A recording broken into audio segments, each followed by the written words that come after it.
안녕하십니까. 매일 아침 조간신문의 주요 기사를 딱딱 풀어서 해석해 드리는 조간 딱풀 10월 7일 수요일에 인사드립니다. 오늘 조간신문의 일면 톱은 각각 모두 제각각입니다.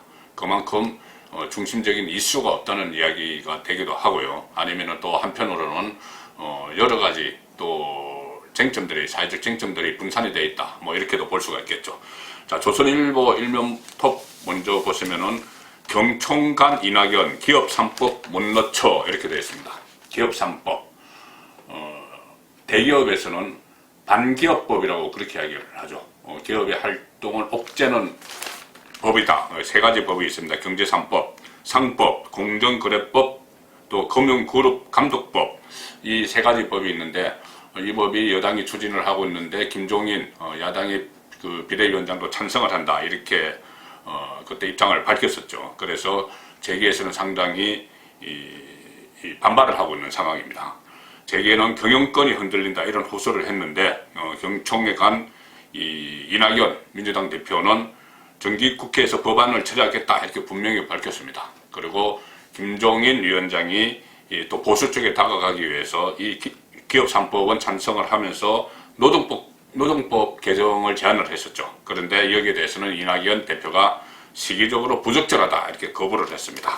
자, 그래서 결국은 김종인 비대위원장은 여당이 원하는 법안은 찬성을 해주면서 야당이 원하는 법안은 추진을 못하게 되는 그런 상황으로 가는 것 같습니다.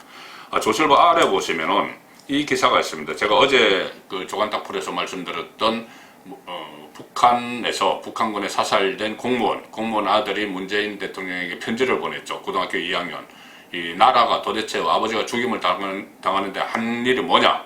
그리고 대통령의 가족 일이라면 그렇게 하시겠느냐? 이렇게 따졌습니다. 그 따진 데 대해서 문재인 대통령이 그냥 지나갈 줄 알았는데 답변을 내놨네요. 어떤 답변이냐 하면은, 공무원 아들 편지에 나도 마음 아파.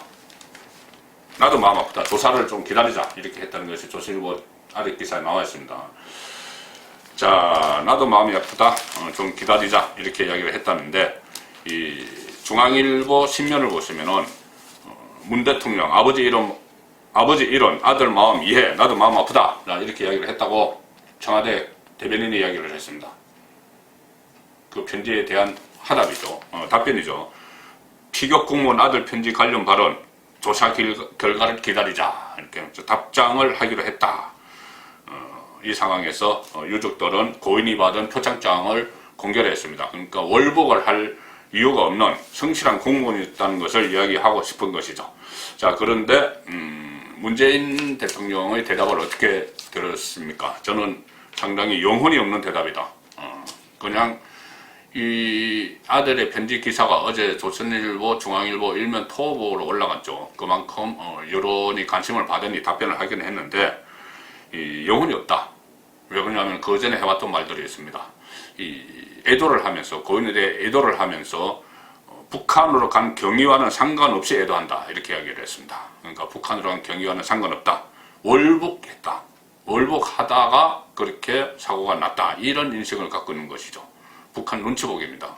그 월북 책임론까지 거론을 한 마당에 이 아들 마음 이해한다, 나도 마음 아프다, 이것은 그냥 말로 하는 거죠. 그리고 김정은이 그 미안하다, 이렇게 편지 하나 보내니, 그 메시지 하나 보내니까 아주 긍정적이다, 이렇게 하답을 했었죠.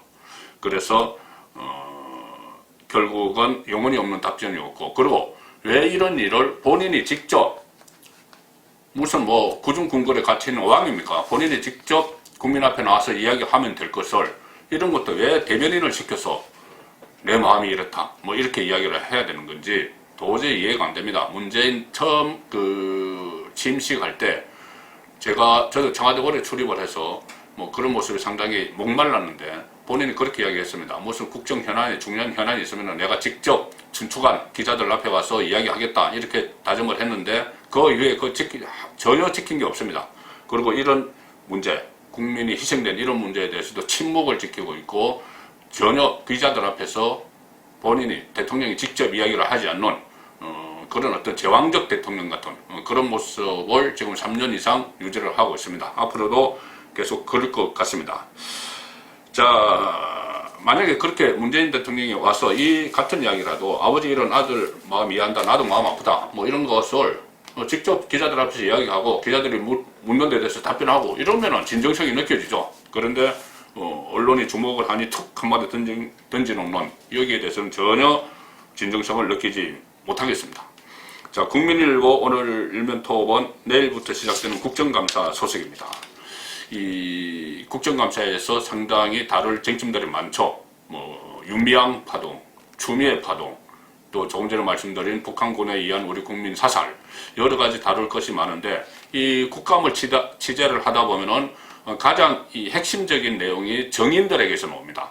국정감사에서 정인들을 채택을 하죠. 채택을 해서 정인들에게 추궁을 하는 과정에서 전혀 알지 못했던 그런 내용들이 나오는 경우가 많은데, 자, 지금 거대 여당이 장악하고 있는 이 국회에서는 정인 채택, 불리한 정인 채택 전부 안 했습니다. 그래서 국민일보 일면 톱이 불리한 정인 채택 제로, 거대 여당을 호위하는 국감이다. 거대 여당이 이 정권을 호위하는 국정감사가 되고 있다. 원래 국정감사는 국회의원들 사이에서 1년 농사라고 평가를 합니다. 1년 농사의 수확이라고 평가를 하는 것이죠. 그래서 모든 현안들을 놓고 집중적으로 추궁을 하고 그 중에서 가장 이 핵심이 어떻게 보면 정인 채택을 해서 정인에게 물어보는 것인데 그것을 여당이 전부 막아버렸습니다. 뭐 합의가 돼야 되는 거니까요. 여야가 합의가 돼야 되는데 다수결로 하더라도 여당이 절대적 우위에 있기 때문에 다 정인 채택 안 할 수가 있었던 겁니다. 추미애 아들 논란, 공무원 피격 등 쟁점이 있는데 민주당은 야, 그동안 많이 울어먹었지 않느냐 이렇게 철통 방어를 하고 있는 겁니다. 국민의힘은 잔인무도하다 이렇게 강력히 반발을 하고 있지만은 지금 국민의힘 김종인 비대위 체제에서 제대로 대응을 하지 못하는 그런 모습들이 곳곳에서 나타나고 있고 이번 국정감사도 마찬가지일 것 같습니다. 국민일보 옆에 기사를 보시면은 이런 겁니다. 이 백악관에 복귀한 트럼프 사흘 만에 퇴원을 했죠. 코로나 감염됐었는데 사흘 만에 퇴원을 하면서 오자마자 바로 마스크 벗고 보란 듯이 이렇게 합니다. 지금까지 이런 코로나 환자는 없었다. 뭐 이런 이야기가 나올 정도로 본인은 대선에서 지금 불리하니 바이든에게 지고 있으니 여론조사에서 초조하겠죠. 초조하지만은 이런 모습을 보이는 것이 미국 국민들의 지지를 받는데 오히려 더 도움이 될지 그것은 지켜봐야 될 것 같습니다. 매일경제신문 일면은 거대 포털 사이트 네이버의 불공정 문제를 지적을 했습니다. 일면 톱입니다. 네이버가 검색을 조작했다. 자, 저희들이 보통 네이버 뭐 웬만한 거 뭐 있으면 네이버를 쳐서 이렇게 뭐 상품도 알아보고 하죠. 그런데 조작을 했습니다. 그래서 공정위원회가 가진금을 267억 원을 부과했습니다. 네이버가 쇼핑, 동영상 부분에서 검색 알고리즘을 조작해서 네이버 자기들 회사의 상품, 서비스 이것을 우선 노출을 한 혐의입니다. 우선 앞에 노출시킨 자기들이 파는 물건을 네이버 쇼핑에서 파는 물건을 우선 노출시킨 그래서 공정거래위원회에서 거의 가진금 처분을 내렸습니다. 자, 네이버를 이용하실 때 이 앞에 상단에 먼저 올라오는 이 알고리즘 그래서 자사 상품을 무조건 앞에 내세우도록 이렇게 했다는 것이니 검색을 할 때 상당히 조심을 해서 유의를 해서 보셔야 될 것 같습니다. 자, 오늘 제가 집중적으로 딱딱 풀어볼 조간기사는 경향신문에 나와 있습니다. 경향신문이 1면, 2면에 나와 있는데 경향신문이 창간기념일이네요. 창간기념으로 해서 74주년 기념해서 여론조사를 했는데 그 중에 눈에 띄는 것이 차기 대선 후보 선호도입니다. 자, 여권은 여전히 이재명, 이낙연 24% 동률입니다. 그리고 야권은 10% 넘는 잠룡조차도 없다. 여권은 이재명, 이낙연, 양강체제인데 야권은 10% 넘는 주자도 없다. 자, 여기서 일면에 보시면은 이 현재 정권을 유지해야 된다. 문재인 진보 정권을 유지해야 된다. 좌파 진보를 유지해야 된다가 44%. 아니다. 정권 교체를 해야 된다. 이게 37%가 나왔다고 합니다.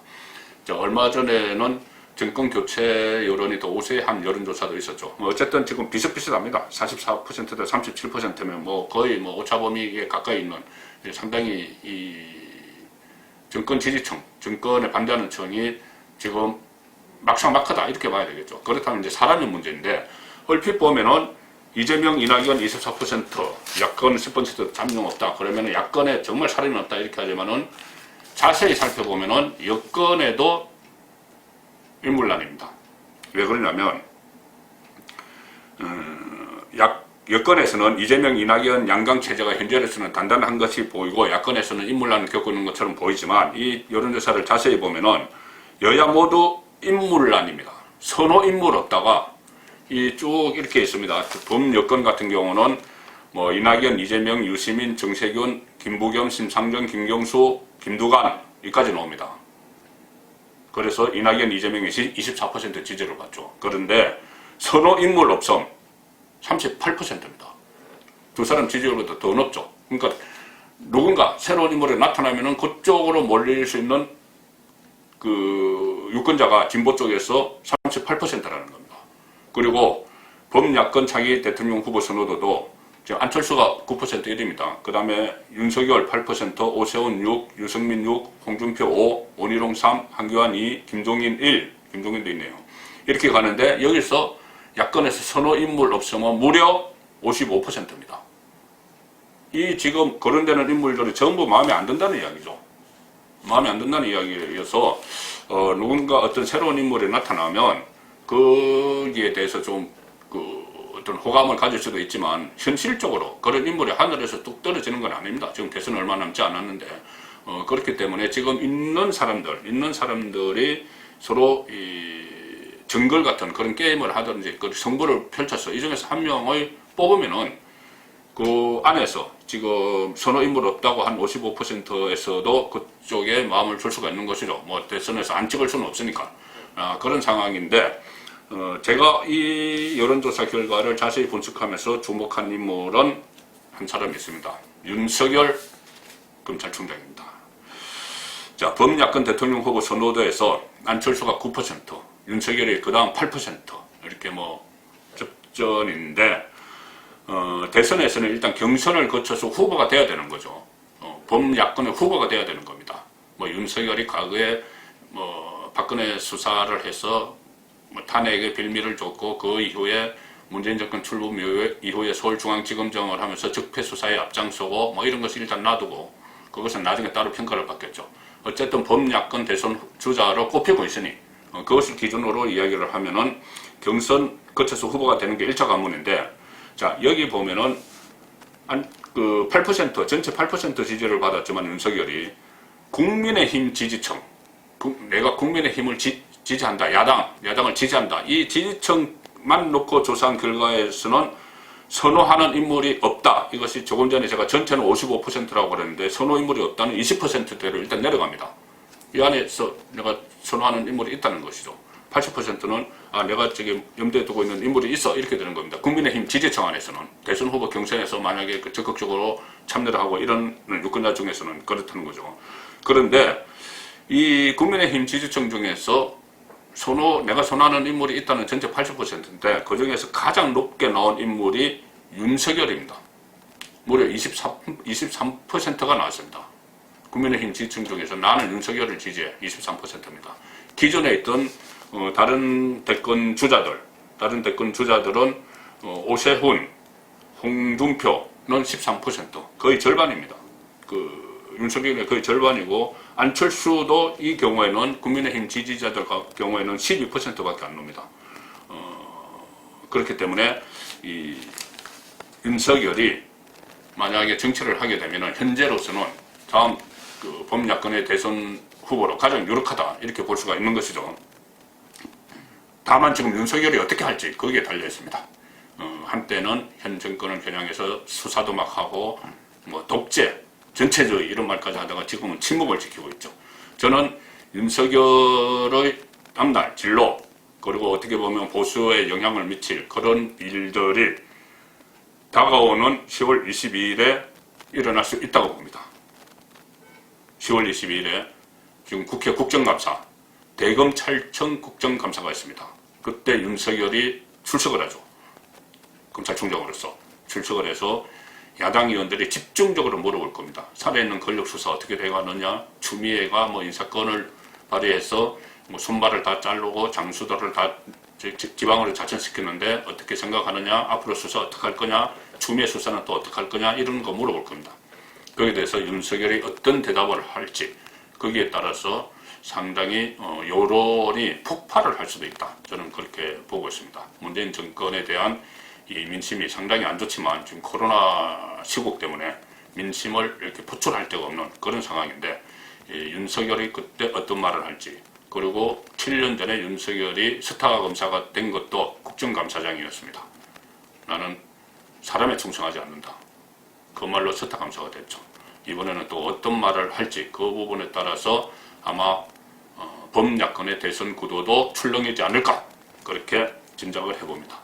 10월 7일 수요일에 보내드린 조간따풀이었습니다.